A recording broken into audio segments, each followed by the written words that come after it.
Donc dans cette activité, on va essayer de maîtriser le logiciel Hydrowing. C'est un logiciel de représentation, modélisation en 3D d'objets techniques. Donc vous allez devoir, pour réaliser l'activité et remplir la nomenclature, essayer de le maîtriser.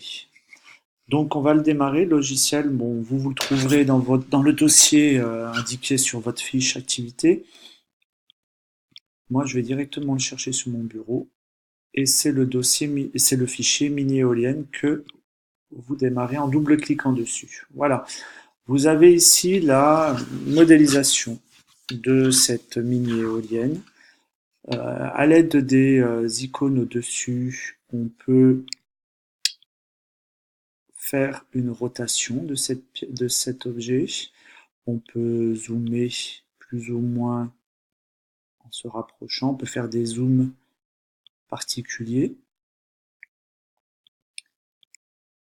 Et on peut aussi le déplacer dans cet espace, cet environnement qui en fait est représenté comme du vide.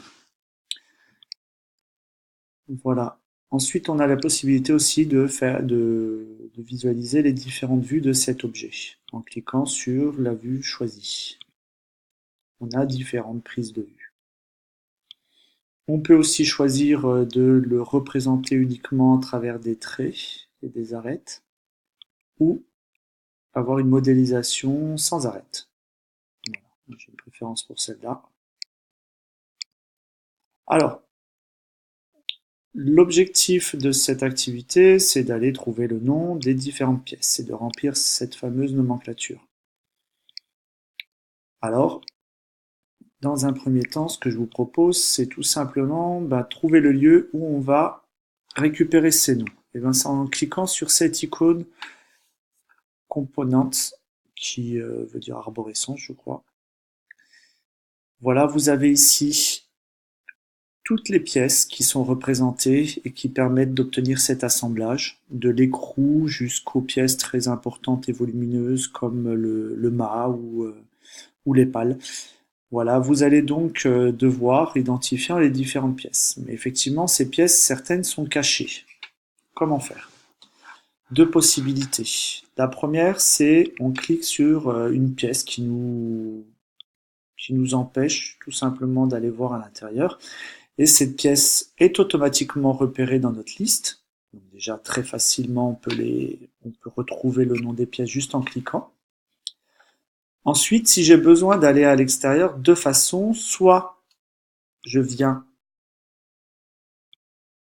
enlever cette pièce avec cette fonction saisir, on peut appeler ça comme ça.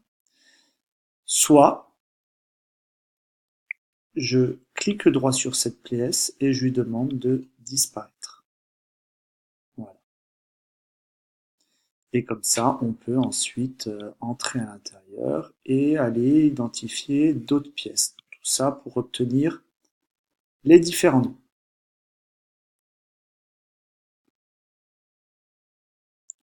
Donc n'hésitez pas à manipuler, il n'y a rien d'irréversible, il n'y a rien, c'est pas un fichier qui peut être modifié, donc n'hésitez pas à aller dans toutes les fonctions. Et si vous avez besoin de l'aide, n'hésitez pas à appeler le professeur. Voilà, merci bien.